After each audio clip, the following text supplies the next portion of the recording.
All right. Not going to screw around. I'm going to come on a little early. Send Drunky the link. Not today. Hello, everybody. People are already jumping on me already. Gotta love this. Oh, if you don't love it, you'll go crazy. Crazy. Hi, everybody. Welcome to the dabverse. I'm Steve Grillo, your host of Grillo's Aftershock XL. I'm in the deep end, Ma. I don't know if I can swim, but we'll find out. And right on cue, Mr. Cumia is here. I just want to I just say hello to everybody real quick. And it's an honor and privilege. Great job. Your mic is even worse than last time. Okay. So I'll back up a little bit. Thank you very much. But Anthony, what the hell did I get myself into? I don't know. I'm just gonna bring you on. I did no time, no reason to make sure that I can't hear you now. Hold on. Can you talk? Hey, check 1 2. Oh, here we go again. I knew this was gonna be a problem. Check audio. Check, 1 2 1. Well, give me 1 second, because this so people. I'm not the only one that uses this. So hey. Now I can't hear you. Hello. Oh, there you are. Now I can hear you. God. Can you hear me yet? Check. Now I can hear you.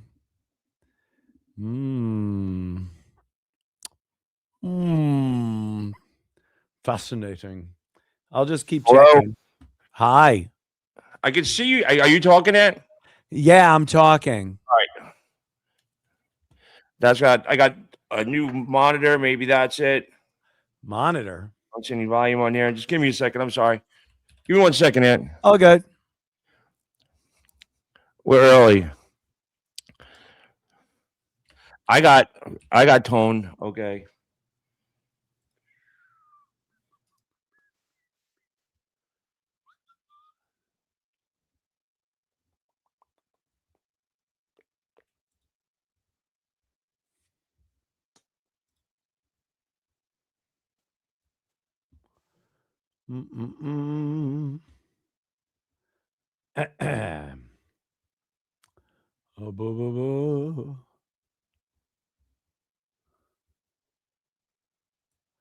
You hear me? I hear you. All right, I'm just gonna go down the list. People fucking with my equipment. Not Scarlet. How about now? No.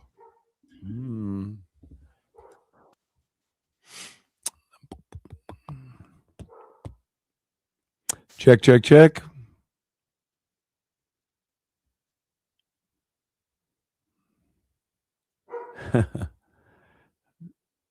Quiet.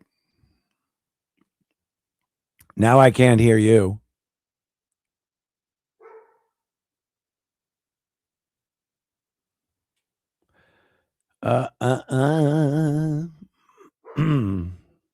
No.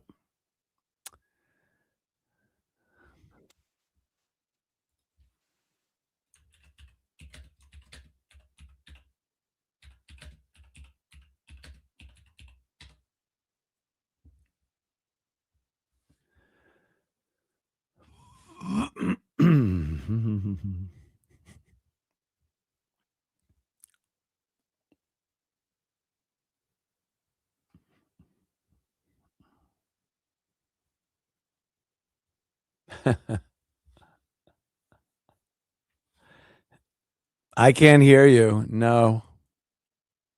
I'm reading lips.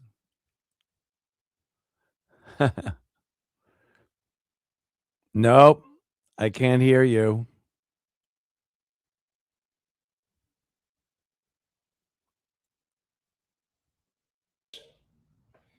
Just gonna go on. Fucking. Now I hear you. Yeah. Okay. I know. They switch monitors. People are using my equipment, so I'm gonna go. You can hear me from here. I can hear you. Can you hear me? Yes. All right. Fine. Great. Go with the lesser camera. Yeah, it looks a little sepia tone. Yeah, I did. Everybody comes in here and they mess with my shit. And Oscar Electric. Who's everybody? Everybody. There's other people that use this. That use the studio. Yeah. And then they screw with my shit, and Yeah, it I gotta sucks. turn my phone off. What's up, buddy? Hanging out, man. Good to see you. Good to see you. Thank you very much for coming on. I do have to start off our interview with a big apology For what? because you were nice enough to have me on your ABC show, and it was like your second or third show, and then Yeah. you the first thing I said to you was, "What's up, motherfucker?" And Oh, yeah, no that's one, right. Yeah, no they one had took to the dump out from what you were saying a couple of times. It reminded me of the old O&A days at yeah. NEW. I felt bad. They forgot to remind me that it was terrestrial radio, but then I followed up with, "Oh shit, I'm really sorry." Yeah. You threw a couple of FCC naughty words out there, but it's so fucked up these days. Like, I know, if you've been on radio and you're on terrestrial radio, you got to be good. You can't say certain things, but it's so quaint and nostalgic in 2026. Like, why do they still adhere to this archaic language thing? Oh, don't be offensive. Every day you will never be more offended than you'll be scrolling 3 times at your finger. You've been offended more than you've ever been on any other medium. Well, especially in the Dabbleverse. Yeah, that's true. The The, dreaded Dabbleverse. apparently, there's clip things. These guys that go around, they're called clippers, and they look for specific shit just like this. So I'm giving these clip people. I don't know. I'm just learning to swim in the Dabbleverse, and I've been welcomed with open arms, kind of, but yes and no. I tell you, if you're just learning to swim in the Dabbleverse, get out of the pool as soon as you can. It is not, it is not a healthy place. It's not a place for good people. It's Yeah, just not. It's I'm a very really thin-skinned person. I'm very sensitive. I'm fucking sensitive, Anthony. a hive of scum and villainy. Nice. So how are you, buddy? Let's just get to the logistics in the beginning. Everything's good? Yeah, good. I'm doing obviously just talked about at the WABC show, 77 WABC radio on Sunday night, 8 to 11 p.m. Eastern time. And that's been just fucking awesome. Like, I wasn't even looking for a radio gig. And management reached out, called me up, and said, "Hey, we want to give you a gig." Like, what the fuck? Yeah, man. It's yeah. ABC radio. Right, growing up in New York, that was like the place to be. That's like one of the really cool things about it is I vividly remember driving with my dad and having 77 WABC on the radio and listening to the old jocks and stuff. And, at some point, even at my age, it still gives me a thrill that, I'm actually working for WABC. This is an awful question, but was your dad alive, and did he get a chance to see that? Yeah, early on, he passed away like shortly after I got the gig at with Opie, doing shit at WBAB on Long Island, and then where the hell were we? AAF up in Boston. So yeah, that was kind of nice, after about 34 years of being a piece of shit. I finally got lucky. Look at me, Dad. I made it. So I got, these people are going to be on this like a bum on a sandwich if I don't bring it up already. So the John thing, I don't understand like how the fallout went. You guys were actually friends for a while. He said that you guys played cards and shit like that. Yeah. It well, this whole thing stems from something that has been said about John for quite some time. This isn't me making shit up or just bringing up shit to turn the screw on him. We see how he reacts when someone busts his balls. And that's all we've ever done is bust balls. As a comic, especially if you dabble in comedy, you would think you would know this. I watched some of the greatest in the game beat the living shit out of each other on the O&A show. I saw Rich Voss dismantling Patrice O'Neill at Caroline's on Broadway from the audience. Like, Rich was in the audience yelling, "You suck, fuck you." Patrice is laughing his ass off because they're all comics. This is what comics do, bust balls. Now, John, on the other hand, when it was Artie and Anthony show for about 9 months. Artie said something, just a really nothing throwaway line to John, something to the effect, like, where'd you get that shirt out of the hamper or something like that. And John just goes, why don't you try to fucking kill yourself again by drinking bleach, you heroin addict? But and we're all like, holy shit, dude. Like, It how might be about a true, but little take it balance easy. here?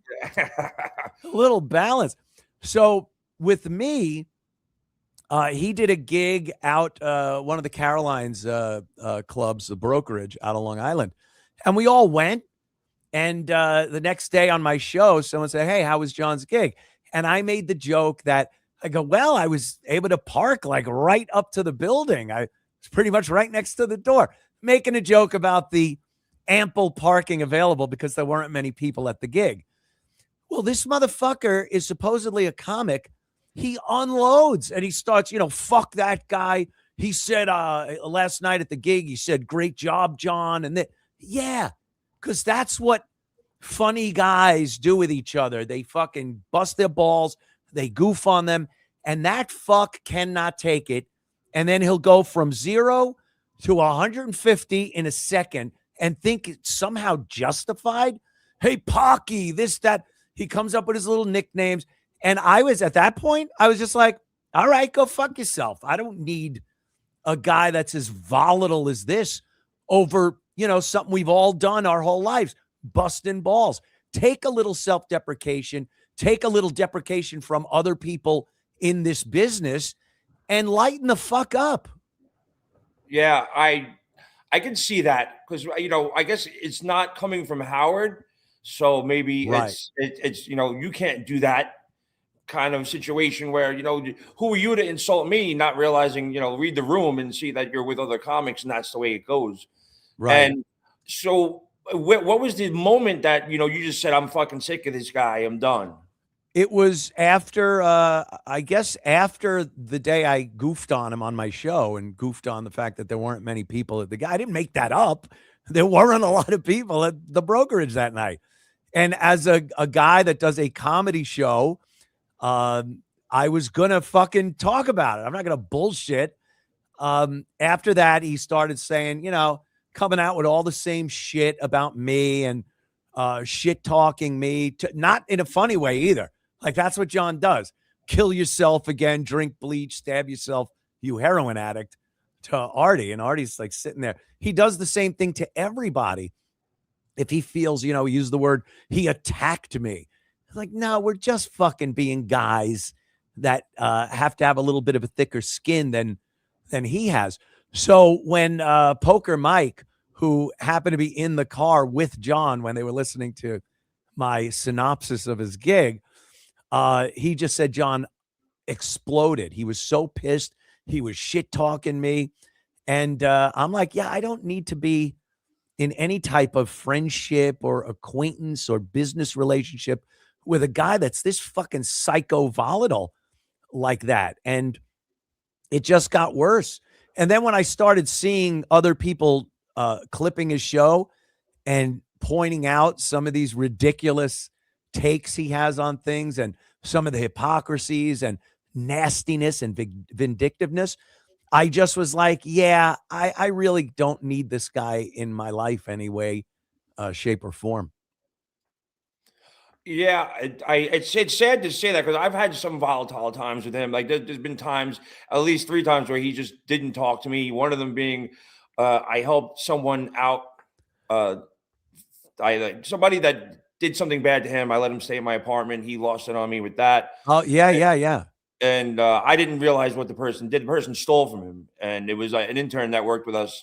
The kid got arrested because he stole a lot of money from John. And then about 10 years later, the kid showed up at a place. I used to work at this restaurant, Brunelli's in Manhattan, and he showed up, and I felt bad. He was going to sleep in the subway. I let him sleep on my couch, and then Ganji saw him on the couch and went in and said, "Oh, guess who was on our couch this morning, John?" Oh, shit. Yeah, it was blah blah blah. And I got a phone call, and he tore me a new asshole. And then I remember I saw him outside his Scores one night, and he was like, he gave it to me like, "Get out of my face, you fucking." And I didn't know the guy. I did it innocently, just trying to help somebody. Right. Yeah. And then another time when I went on Shuli's show. God bless Shuli. I love Shuli. I think I'm doing his show great. Friday morning. So Shuli always at K-Rock would, every time I was not K-Rock, I'm sorry, it's Sirius, went out of his way to interview me in the hallway for Howard 100 News. He always asked if there's anything he could do. Shuli's been nothing but good to me over the years. And in appreciation for that, when he asked me to come on his show and John asked me not to, I went on anyway. And I went on specifically to say to Shuli, when it started to get, this is at the beginning of the Dabverse, the Uncle Rico show, I went on anyway. And when it started to turn to, John as the subject, I vehemently denied doing it. And I said, I didn't come on here to bash John. Right. That's your prerogative, of course. Yeah. And he's not going to dictate what I can and cannot do. Exactly. But as a friend, I went on to make sure that I said to Shuli politely, I said, if this is what you think I'm on here for, I'm going to bow out as a gentleman and say, thank you for having me on. And Shuli respected that. But then I got a phone call and it wasn't pleasant. And then, but he got over that. And then we started talking again. And now everything, even over the years, I was like, the little brother that just the big brother always sort of bullied kind of. And now for the first time, I can honestly say that John has been treating me like an equal as a person for the first time. Well, maybe not after this show. Yeah, I'm not seeing anything that hasn't already been out there. No, and I will say that I consider him a friend. I don't care what everybody else thinks, especially in this universe. I get you, man. And look, out of respect for you, I wouldn't just come on here and just start shitting on him in any way, but to discuss what you brought up. Like, I'm not just going to be, oh, fuck that guy, he's an asshole. Out of respect for you, it's your show. We've got other stuff we could talk about, but the hypocrisy of telling anyone who they can and can't, should or shouldn't have on their show, or even have as a friend or a working relationship. And we've seen this over the course of the years. Like, I'm not saying shit here that isn't absolutely documented over the course of John's history and his history with certain people.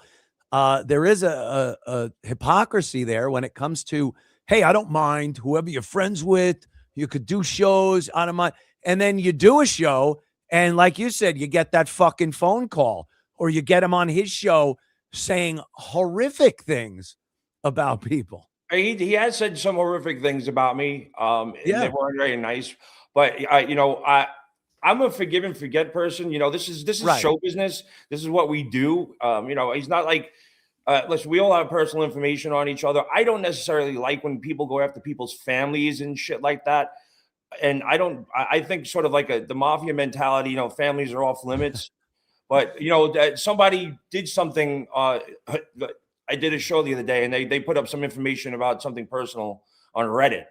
And it was really unnecessary because that person isn't involved in any of this. And I don't understand why you're going to detriment somebody else's safety or their personal life in order to get back at me. Grillo, let me tell you, this used to happen, and it still does to this day, to some respect. Reddit is like toxic, man. Yeah, I've never been on there. It's best just not go. But you talk about family members and whatnot. My brother would, he's a musician. He would book gigs, and they would get on Reddit and post where he was going to be, and post. They would email the club owner and say, this is a racist white supremacist, my brother. And he would lose gigs. There were gigs that he would lose. That is reaching into the real world from this, what is supposedly, not supposed to affect your real life. And the family thing, I get it to a point. When you got someone like John, who, like you said, you've experienced some of his wrath when he comes after you verbally. And the thing about family and kids, especially, he's definitely got he gets angry when people talk about his kids. Well, why would they talk about him then? Because he's made other people so fucking angry that they're compelled to do stuff to make him angry. Yeah. To do that, it escalates. And another thing I have to say, and this might not be the most PC thing, but in a world coming from a world like the Howard Stern show and all the comics that we used to have on O&A and everything, can you think of a better topic to rag on someone than having a child that turned transgender when you were a guy who would bust people's balls? It's gonna come up.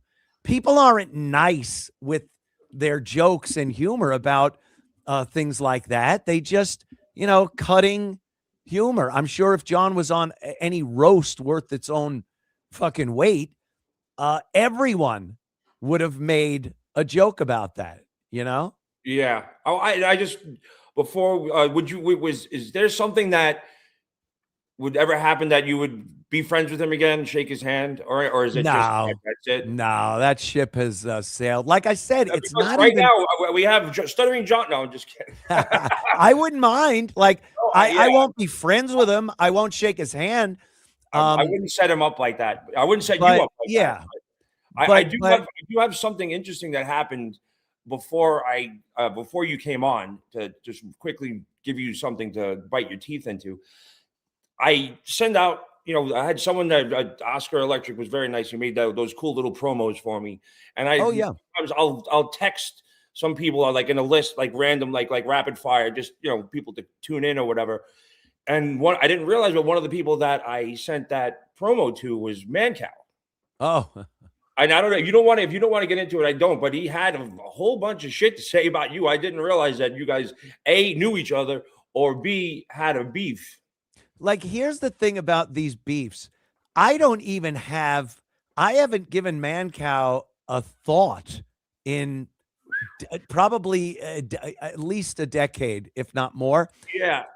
But I don't even consider that a beef. The only time we ever spoke of each other was on the air. It was that on-air radio fucking horse shit. Would you want me to read what he wrote, or no? You don't care. What? I won't. No, let me guess. Pedophile.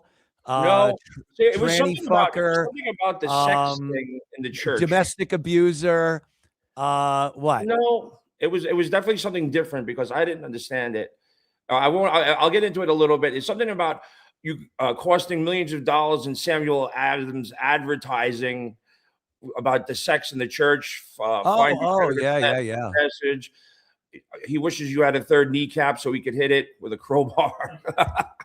I didn't know. Some people just get angry. I don't understand. I don't even have a beef with Mancow. I couldn't even tell you where he is or what he's doing to this day. Yeah. Honestly. Now, the Sam Adams thing, obviously back in the WNEW days, we used to do a thing called Sex for Sam. Sam Adams, Jim Cook would come in, and he sponsored this event where we took people out, couples, to have sex at famous New York landmarks. Somebody wrote a church on the list, and the list was FAO Schwartz and the Empire State Building and just Madison Square Garden.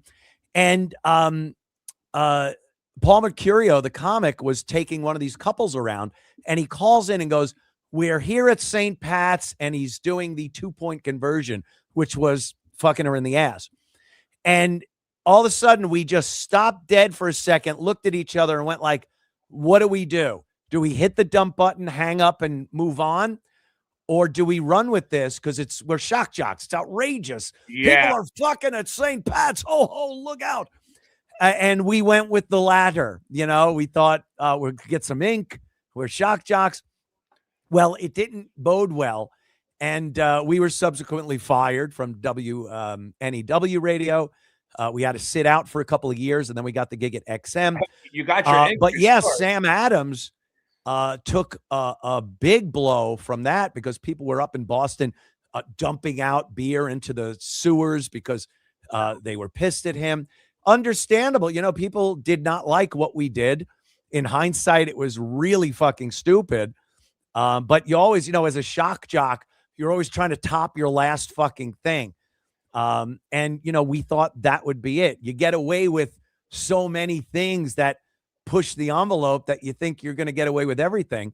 and we didn't. But Sam Adams Beer had sponsored that same contest 2 years prior to when we got booted, and Sam Adams took a lot of heat for what we did. So they were as much involved in this event as we were, and the fact that they lost advertising money and lost sales, and the station wouldn't take them on as an advertiser and lost revenue. Yeah, that's what happened. To try to, after 20 fucking years, try to say, oh, Anthony, what'd you do with Sam Adams? It's kind of a dumb thing to wish I had a third kneecap for. Yeah, I was kind of shocked at the whole thing. I was like, he was just on a list of people, and then he came back and was like, "Hope you say you thought you were going to be. I hope you better sanitize that room when he leaves and shit."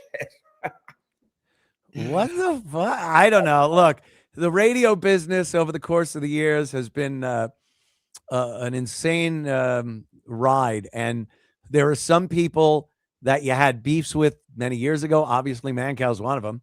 And then other people that you see, you know, Opie and Anthony had a beef with Don and Mike for a few years. And those guys were great. Like, I liked their show. I liked them. I liked talking to them after our show. And, you know, I never considered it a beef where we didn't like each other. And that's how radio works. And bringing it back to the John thing for a second, it isn't that I hold grudges. I am a lot like you. I can blow off a grudge. I really don't care. It's what I said earlier. John is the type of person that I don't want to have anything to do with.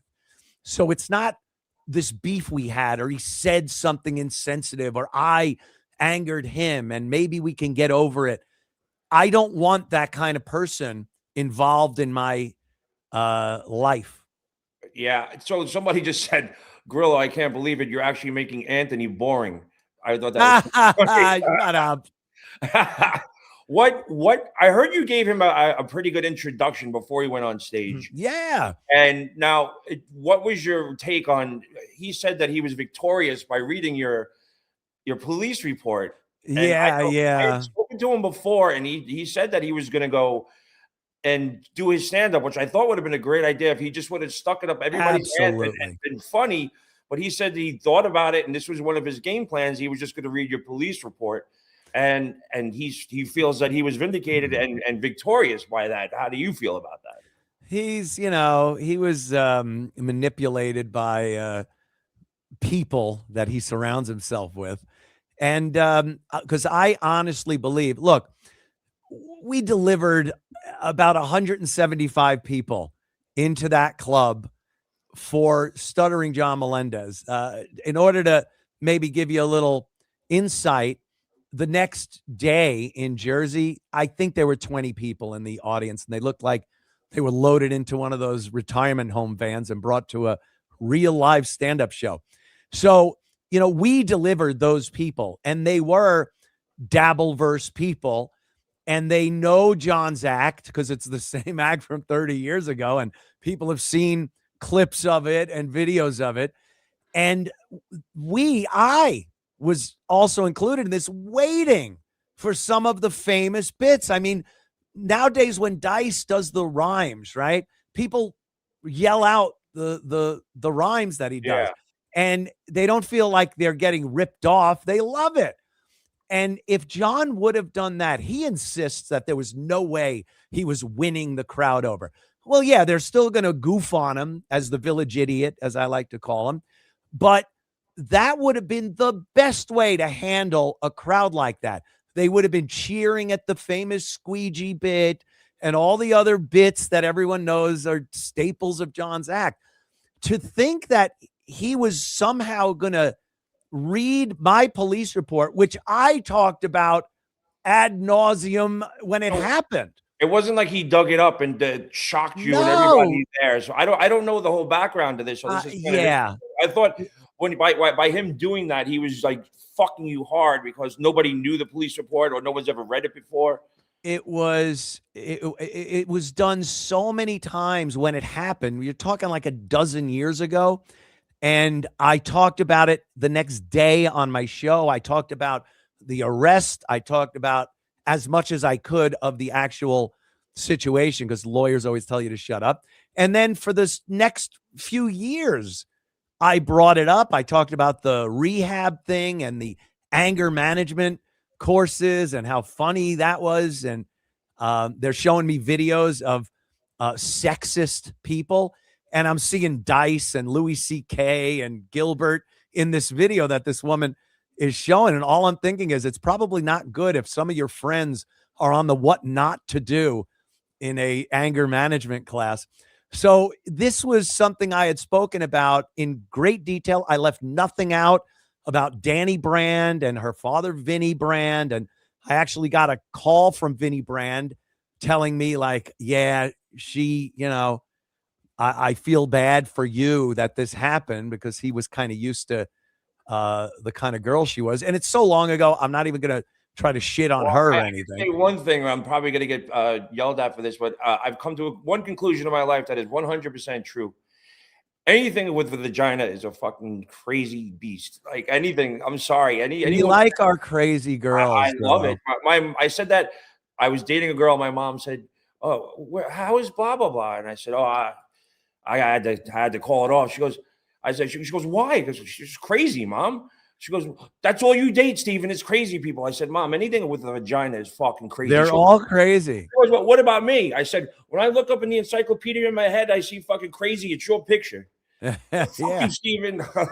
They're fucking, and you love them. Back then, I went through a time. I was in a relationship for about 9 years, and then we broke up, and I just went like batshit, just anything. I'm out on the prowl, just trying to, whatever, and hooking up with legitimately crazy fucking bitches. I used to have a rule that it was my gun would be mag in, mag out, and locked up. Those were the types of girls. Some girls I could trust with the mag in and it's on my night table. Other girls, I would remove the magazine at night and put the gun there. And some girls, everything got locked up because I just knew they were fucking crazy.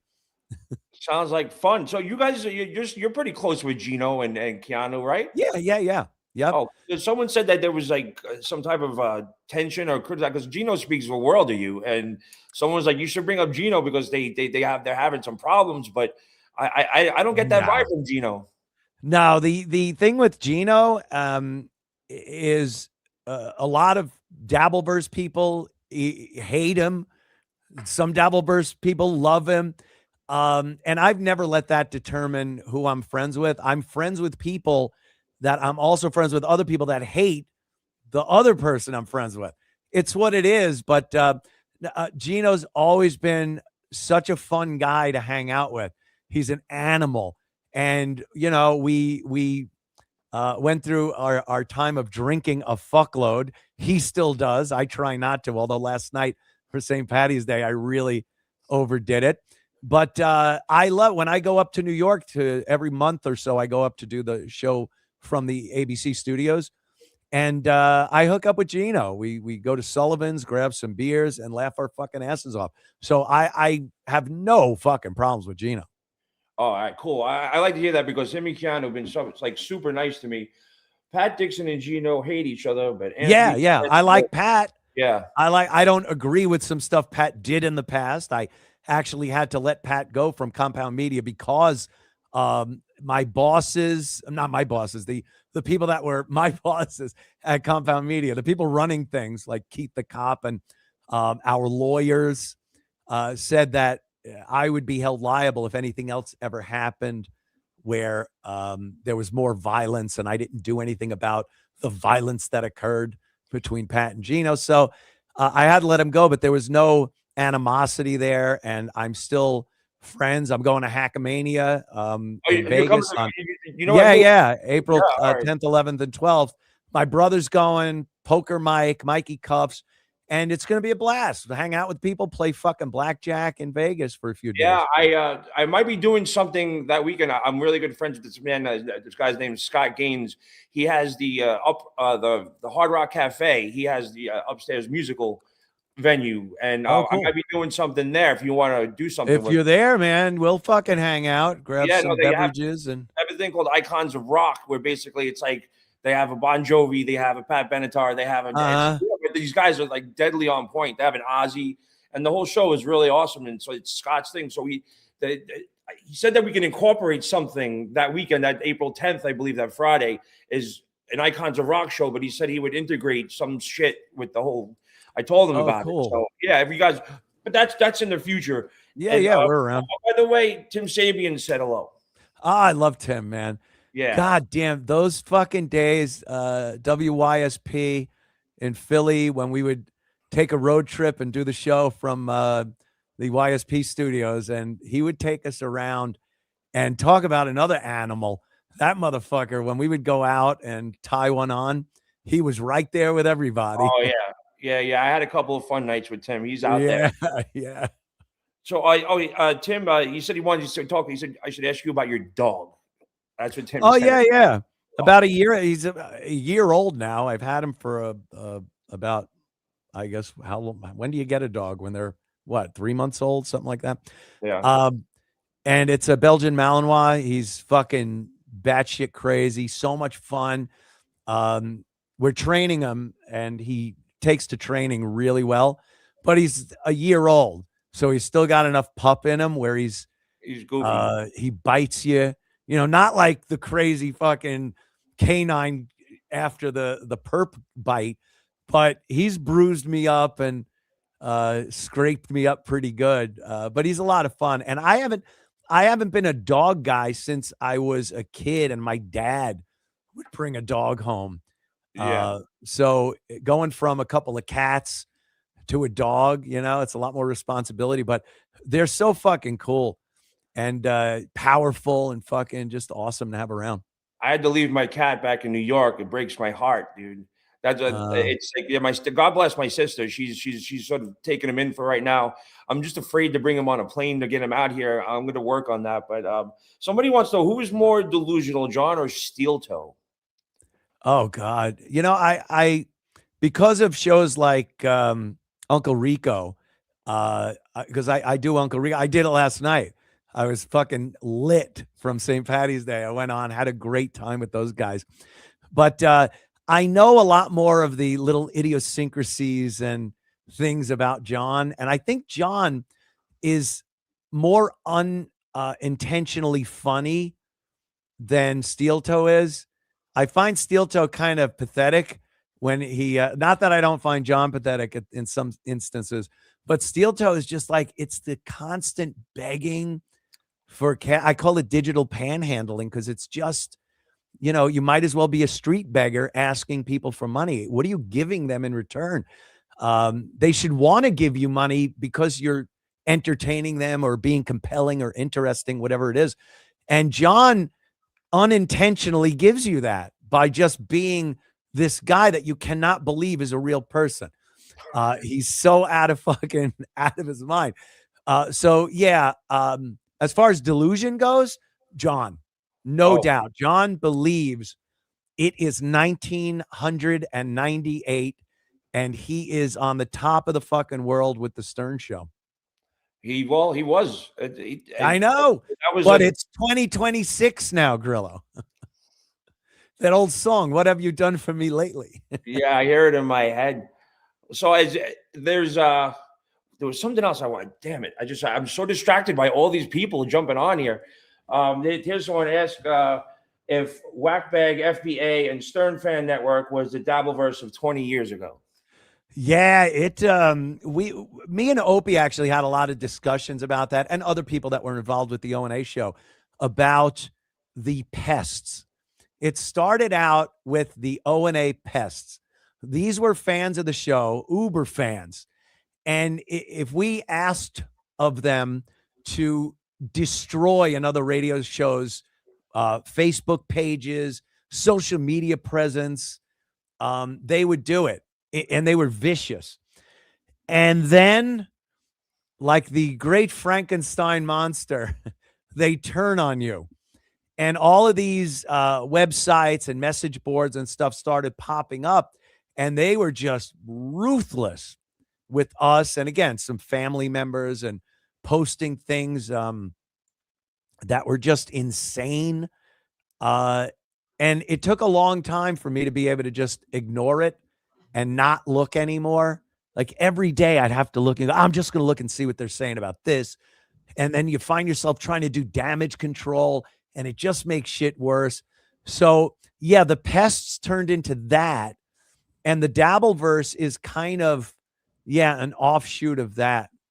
Wow. So it's kind of like hard to, I wanted to ask what happened with Compound Media, because you had some sweet setup there. Was it COVID that put a nail in that, or? No, I think it was just the model, the financial model, and the way it worked wasn't viable anymore. I mean, we had a shitload of subscribers. I still have those subscribers with Compound Censored. Like I just did my show from 4:30 to 6 this afternoon, and it goes out to those same subscribers we had at Compound Media. The thing is, paying an on-air staff, all the various shows, that was a good model when I first started it in about 2014, whatever it was. It became obsolete, and no podcast network really does that anymore because it's not financially viable. You will put shows on, you will let them promote their YouTube pages. They can go on and do super chats and other ways to generate revenue where I don't have to shell money out like I did. Yeah. And the overhead became very expensive. The bandwidth charges were tens of thousands of dollars a month just to put all that material live out there, to have that library of, a dozen years of material stored somewhere. It just became, like I said, financially not feasible. So I had to, improvise, adapt, and overcome. And I merged with Censor.tv and Gavin McInnes. And now we run it, and it's financially viable. And we're doing very well, knock wood, and love it. Have you heard from General Bam? Someone wants to know. Oh my God, that was an old name. There was so many of those, General Bam and Finger Bang, and you could tell by how old the references are, how back that far back that went. That was an old South Park reference, Finger Bang. So yeah, like I said, I haven't checked in on any of those websites or any of the Reddit pages, so I don't even know who's around. They'd be pushing fucking 60 now, so I don't know if it's still in their soul to do what they used to do. I recently heard from somebody that heard from a friend of ours. I was wondering if you heard from that person as well. You know what I'm talking about? No. Artie. Oh, Artie Lang. Yeah. I hear stories about him that he's doing well. The fact that he hadn't been arrested again because he had to piss clean, they would have locked him back up. And since he didn't get locked up, I assume he was pissing clean. I know he was living in Florida with his mom for a while. I don't know where he's living now, but I've heard stories. I've seen some short video clips that he's doing very well. I haven't spoken with him or texted or anything in quite some time, but he, Artie, he's fucking amazing. So fucking funny. And another guy that you would think would garner resentment and fuck this guy, and we all gave him so many chances. But you talk about a sympathetic, beloved character that is fucked up relentlessly over the course of his life, but still people like him. It's such a drastic difference from John, who, like I said, just garners resentment and hate. You got hate in your heart, let it out. White power. Oh, Jesus. Even I don't say shit like that, Willa. That's Chappelle, dude. Come on now. Clayton Bigsby. the Oh black yeah, that was guys, fucking racist, hilarious. the white Yep. supremacists. Yeah. So, Yeah. there's a couple of videos. Everybody's asking questions. I was supposed to get a super tip set up, and it is really difficult. I can say that. I've Is had that it? Is it because you're what, Gen X, right? yeah. Yeah. Yeah. Gen X, when it comes to technology, Gen X is a fuckload closer to boomer than it is Gen Z. Yeah, no Like shit. technology, I've always been into computers and gaming and gadgetry. So that saved me because I look at the difference between myself at my age and boomers, other boomers that are even younger than me, a couple of years, and the lack of technical prowess and awareness is stunning. I'm terrified because I get to a certain point and I'm so proud of myself, and then all of a sudden I'll hit the wrong button and just lose everything I just fucking did. And then Yeah, it's like yeah. smash The everything. worst is when you haven't changed anything. You did your show on Tuesday. You Yeah, shut everything off. what happened You earlier. show up on Wednesday. You turn everything back on. No one's touched anything, but it don't fucking work. Welcome to an hour ago. Yeah, yeah. But I've always, I gotta say, I really appreciate your friendship and you having me on your show and you coming on my show. I want to, well, we'll end with my favorite story of that night when we went down to the Comedy Cellar, and Oh God, yeah. this proves what kind of friend I am to you, because You were awesome, man. You had my back. yeah, I was ready to throw down. So if anybody doesn't know, we went to see Artie at Caroline's, and I lived like right there in Hell's Kitchen, so I was ready just to go home. And Artie's like, "No, you're coming downtown with me, Grillo. Get in the taxi." So we went down to the Comedy Cellar, and you came down as well. And that night there was a table with like all those like douchebaggery people, like, and Z said sorry and like everything. And Yeah. I see John Stewart sitting there now.